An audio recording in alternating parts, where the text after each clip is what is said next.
అమరావతి రైతుల కోసం నిలబడ్డాను అంటే నిలబడ్డాను అంతే. ఆ రైతుల బాధ ఏంటో నాకు తెలుసు. అడ్డంగా నిలబడతా కూడా, ఇప్పుడు కూడా నిలబడతా. ఆడదాకా వచ్చిందన్నట్టు ఖచ్చితంగా పోతాను నేను. ఇప్పుడు వాళ్ళు మాకు ఇంకా కొత్త భూ సమీకరణ ఇవ్వాలి. మీరు ఇచ్చిన 30,000 ఎకరాలకు అది ఇస్తేనే దానికి న్యాయం జరుగుద్ది తప్ప ఎవడెవడో వస్తాడు ఏదేదో మాట్లాడతాడు, పాలిటిక్స్ చేసిపోతాడు. నమ్మొద్దు, ఇచ్చేయండి, మీకు అన్యాయం ఏం జరగదు. మన ఏం 3 పంటలు పండే భూములు కాదు.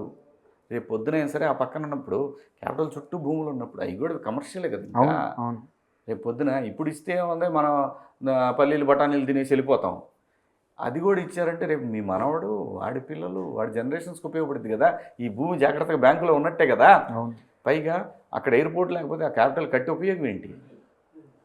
డైరెక్ట్ కనెక్టివిటీ లేనప్పుడు అంత పెద్ద చండీగఢ్ వల్ల ఏమైపోయింది? దేని పనికి రావడం పోయింది. సన్నాయి నొక్కులు చాలామంది నొక్కుతుంటారు. మాకు రాజమండ్రి దగ్గర ఒక ఆయన ఉంటాడు,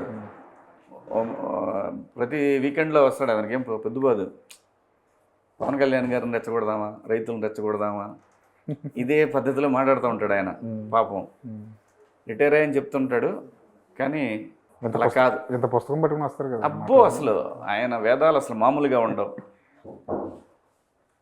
ఇలాంటి వాళ్ళు అందరూ ఉన్నప్పుడు ఖచ్చితంగా ఖండిస్తానండి, అందులో అనుమానమే లేదు. ఎవరున్నా సరే మనం ఎవరు అండి, అది వాళ్ళని రేపు పోయేవాళ్ళం.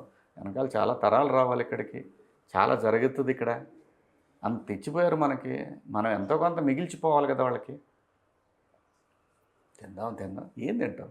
నీ చుట్టూ కంపు కుట్టుదా ఉండి నువ్వు ఒక్కడే పెద్ద అంతస్తులో ఉంటే ఏం ఉపయోగం?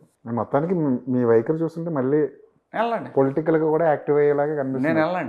నేను వెళ్ళను.